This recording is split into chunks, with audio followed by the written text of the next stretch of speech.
E aí galera, tudo bom com todo mundo? Definitivamente espero que sim. Olha só, vocês estão vendo que eu não quero deixar você sem vídeo, por mais que eu não esteja na minha casa. Estou na casa do Pelota nesse momento. Eu fui convidado pela Devir para a Virada Nerd 2025, evento que acontece hoje e amanhã. Então olha só, se você está vendo esse vídeo na estreia ou no domingo, vocês podem passar lá no Colégio Marista Arquidiocesano. Inclusive, uma das temáticas desse dois quadrinhos, eu falo dois quadrinhos meus, e desse lançamento da semana são os quadrinhos do dia do quadrinho grátis. Tá? Vou mostrar todos aqui para vocês. E o legal é que não são quadrinhos distribuídos exclusivamente em São Paulo, no Colégio Marista, no evento da Devir. Não, na verdade são publicações que estão por todo o Brasil. Eu vou deixar aqui o link para a lista de lojas, então passe na sua Comic Shop e pegue seu quadrinho grátis. Esse programinha, né, dos lançamentos da semana, começa com Mulher Maravilha Absoluta, que veja só, pelo que eu vi não chegou ainda nas bancas aqui de São Paulo, mas a distribuição já começou, então pelo interior ela já está disponível. Para muitos, essa Mulher Maravilha é o melhor quadrinho da linha absoluta. Inclusive por prêmio Eisner, né, ganhou como melhor nova série esse ano. Gente, eu gosto muito dessa Mulher Maravilha. É forte a recomendação, tentem ler, é incrível. Talvez, para mim, o Caçador de Marte está um pouco acima. Mas assim, a gente tá falando de dois quadrinhos que estão num nível muito, muito alto. E Vini, por que que esse quadrinho da Mulher Maravilha é tão hypado? O que que tem de mais? Tá, gente, primeira coisa. Ela usa uma espada em nível Berserk. Ela tem uma tatuagem. Logo aqui na primeira história, ela enfrenta um kaiju gigante. E assim, tá, beleza. Esse é o lado massa velho da personagem. Vamos por partes. Primeiro, cara, os desenhos do Hayden Sherman são absurdos. A diagramação do cara é muito, muito boa. Eu admito que no primeiro momento eu estranhei, não a diagramação, né, o traço, mas conforme eu fui me acostumando, esse cara é incrivelmente bom. Parece que ele não quer repetir página, sabe? Cada página desse quadrinho vai ter sabe, uma dinâmica diferente. Isso é atrativo. E ver a Diana enfrentando um ser gigante no traço desse cara é muito, muito legal. Outro ponto, a reinvenção da Kelly Thompson, né, que é a roteirista, é maravilhosa. Esse é um ponto que eu acho que é legal de estabelecer aqui. Se a gente pegar o Absolute Batman, ele é muito diferentão da versão tradicional. O Superman, ele é diferente, mas eu não senti que... Eu gostei, né, tanto do Batman quanto do Superman, mas eu não senti que a diferença do Superman foi tão absurda e, meu Deus, mudou completamente o personagem. A reinvenção da Mulher Maravilha, eu sinto uma diferença, né? Ela não foi criada em Temícera, na verdade ela foi... A Mulher Maravilha, ela é uma cria do inferno. A Panini, ela publica, então, duas edições originais, né, numa revista bimestral aqui no Brasil. Então eu tô aqui com as edições número 1 e número 2, né? Eu peguei via Comics and Signatures. Essa primeira edição custa R$19,90, né, assim como todos os títulos da linha Absolute, mas a partir do volume 2 é R$24,90. Na sequência, a gente vai falar sobre uma nova gráfica... tá difícil hoje. Uma nova gráfica MSP, que é o Cebolinha Erros. Inclusive eu já peguei numa banca aqui de São Paulo. Pô, outra coisa, né? Os quadrinhos chegam tipo uma semana antes do... Lá... Não, na verdade, peraí, não. Inclusive, o Cebolinha em si já chegou lá em Porto Alegre, né? Pelo menos nas Panini's Point. Ok, Gustavo, meu querido amigo Gustavo Borges, né, já apareceu algumas vezes aqui no canal, tá voltando pro Cebolinha numa graphic que se chama Erros. E a descrição é a seguinte: depois de descobrir que sua mãe era uma verdadeira dona da rua na infância, Cebolinha acha que esse título é uma herança a que tem direito. O problema é que, para conseguir isso, né, para virar o dono da rua, ele vai acabar magoando seriamente seus melhores amigos e descobrir que erros sempre trazem consequências. Vem comigo. Talvez esse seja o título mais criativo de todas as gráficas da MSP, porque, pensa comigo, o Cebolinha, como diz a descrição, vai cometer erros, e esses erros vão decepcionar pessoas próximas. Só que o Cebolinha, ele não fala erros, ele fala elos, e elos pode vir de elo, elo, conexão, meu Deus do céu, se for isso, minha cabeça acaba de explodir. Só para constar, eu li a gráfica MSP anterior do Gustavo, né, que é o Cebolinha Recuperação, e não é porque o Gustavo é meu amigo, nem nada do tipo. Gente, muito, muito boa. Então a expectativa é bem alta para Cebolinha Erros. Para terminar os lançamentos nacionais, galera, tem os exemplares do Dia do Quadrinho grátis da Devir. Importante, eu tenho aqui, eu acho que são 7 exemplares, né, 7 títulos diferentes.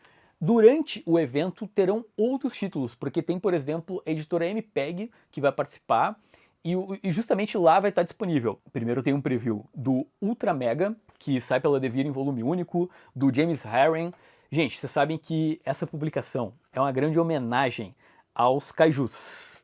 Dá uma olhada nessa cena, por exemplo. É legal de ver que o James Harren, ele tem um traço até inclusive parecido com o do Daniel Warren Johnson, né? Esse traço mais puxado pro mangá. E o interessante é o seguinte, quando vocês terminarem essa primeira edição, é que eu já tô lendo, né?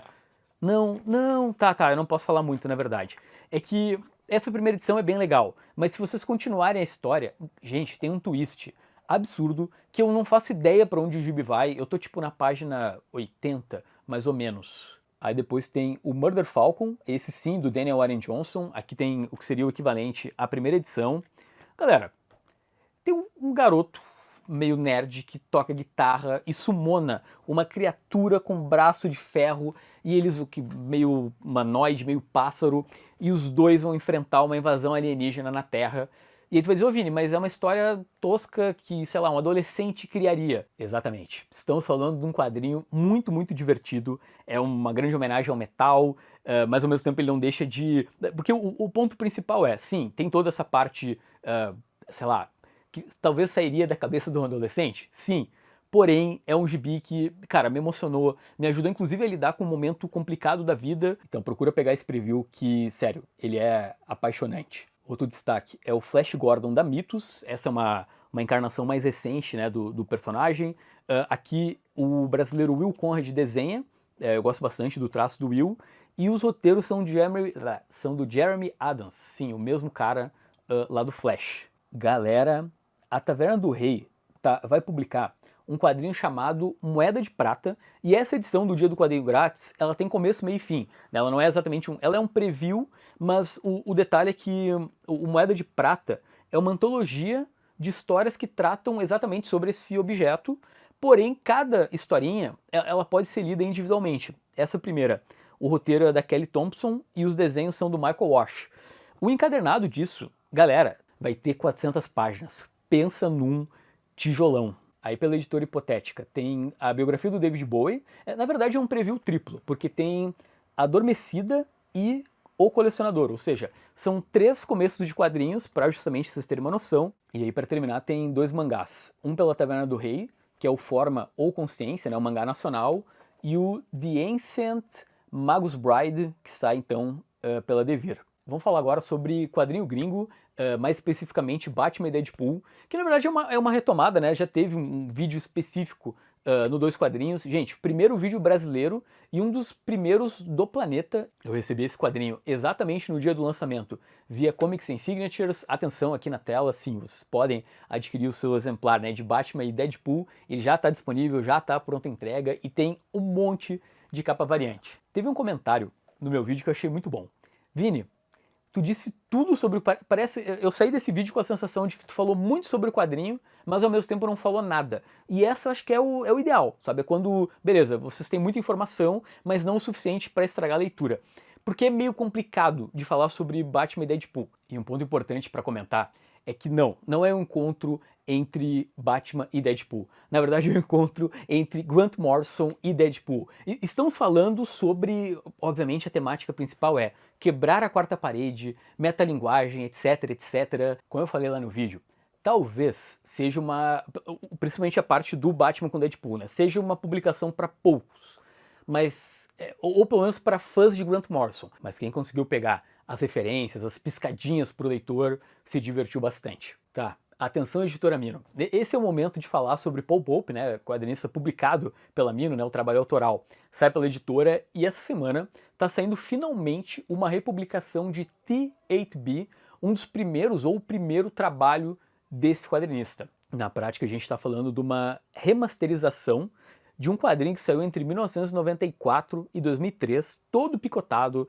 em várias editoras, edições independentes, e o Paul Pope, ele já prometia republicar, tem coisa de 20 anos, e finalmente aconteceu, vai sair completo, em 3 volumes, por um selo da First Second, e o nome vai ser Total T8B. Eu imagino que pouca gente conhece esse quadrinho por aqui, então vamos lá. Ele se passa no futuro, em Marte, quando o planeta já foi colonizado pelos humanos, e aí tem a personagem principal que tem um T8B, que é uma bolinha, que ela tem uma bolinha de borracha que ela carrega, tipo um pingente, e aí quando ela pinga água, a bolinha vira o Hulk e se transforma no guarda-costas dela. Deixa eu aproveitar e trazer uma informação muito relevante para os fãs de Paul Pope. Então, você sabe que o Bom de Briga, ou Battling Boy, já saiu tem coisa de 11 anos, o primeiro volume. Cara, eu lembro disso. No começo do canal eu tava lendo o Bom de Briga. E o Paul Pope, ele promete, tá, que vai retomar, diz que o quadrinho já tá pronto e sai ano que vem, no que seria a sequência do Bom de Briga. Pô, tomara que seja o fim já, né? Porque, caraca, 11 anos. Vamos falar sobre Manu Larsenet, esse francês maravilhoso que eu sou apaixonado. Galera, sempre tiver quadrinho, seja lançamento ou relançamento, como é esse caso, eu vou comentar aqui no canal porque de repente a gente incentiva as editoras, né, especificamente o Pipoca Nanquim, a publicar mais e também a gente cria hype, porque, gente, estamos falando aqui daquela que é considerada a obra-prima de Manu Larsenet. É o cara do Relatório de Brodeck, o cara do Combate Cotidiano, A Estrada. O quadrinho se chama Blast e tá saindo em 2 volumes integrais. Sim, é meio esquisito, né? Porque se são 2, como é que é integral? Mas ok. O importante é, tem mais de 800 páginas ao todo. A produção aconteceu entre 2009 e 2014, né? Essa obra saiu nesse período lá na França. Ou seja, ela está entre o Combate Cotidiano e entre o Relatório de Brodeck. E é o que a galera chama de um exemplo de uma fase mais sombria do Larsenet. Aqui na história a gente conhece um escritor chamado Pousa, que é um cara fechadão, muito gordo, solitário. Ele acaba tendo uma experiência transcendental, que é o tal do Blast, tipo um raio que faz ele mudar de vida, e aí ele sai numa jornada errante pelo mundo. Você sabe que é uma certa frustração pra mim, né? Porque quando sai um lançamento tipo T8P, se ninguém lançar no Brasil, eu compro em inglês, eu consigo ler. Só que no caso do mercado francês tem tanta coisa boa, só que eu não sei francês, eu não vou ter como, não tenho o que eu fazer, eu tenho que esperar sair no Brasil. Rapidinhas, começando com o listão da Panini Point, tem Punk Aranha, Corrida Armamentista, que é, você sabe, né, aquele personagem que ficou famoso no Aranhaverso. Tem a Saga do Batman, edição número 19, que começa a fase do Kelly Jones. Venom, edição número 1, que é a nova série do personagem. Tem Venom, A Dor da Separação, que é daquela linha Lendas Marvel, né, que retoma momentos da cronologia. Tem Spawn, volume 9, da série nova. Liga da Justiça Internacional, volume 3, né, liguinha. Surfista Prateado, Luz Espectral, que nem é um gibi muito do Surfista Prateado, mas enfim. Superman, Ajoelhe-se perante Zod, volume 2. Inescrito, olha aí, saindo em edição de luxo, volume 1. E aí, para terminar, tem Os Últimos Dias da Sociedade da Justiça, uma história clássica aí, que está há 40 anos inédita no Brasil. Pela Veneta, tem uma reedição de Ayako, que talvez seja o trabalho mais adulto e sério do Tezuka. Também pela Veneta tem Um Cão Andaluz, que é uma espécie de adaptação do filme surrealista para quadrinhos pelo Bruno Alves. As rapidinhas gringas começam com One World Under Doom, edição número 9, que é o final da saga, que, gente, foi pouquíssimo comentada, parece que não gerou muito hype ali, sem ser a parte do começo. Agora partindo para o mercado franco-belga, veja só, tem novo volume dos Smurfs, ao mesmo tempo está saindo na França uma outra série muito grande, que é o Blake e Mortimer, está no volume 31, veja só. Para terminar, tem outro lançamento de luxo lá fora, que já é considerado um clássico do mercado franco-belga, que é o Laboté. Estamos falando aqui do roteirista de Tenebrosa, Petit e Pele de Homem, e os desenhos são da dupla de Aurora nas Sombras e de Satânia. Então é isso, tá terminando o lançamento da semana mais improvisado da história. Anoiteceu, desculpa que a luz não tá legal, mas o importante é, aqui tem informação de qualidade. Quem puder apertar no botão do like ajuda muito, comentar um oi aqui embaixo para dar um coraçãozinho e, pô, quem for aí na Virada Nerd, lembra de passar para me dar um abraço, tá? Valeu, valeu.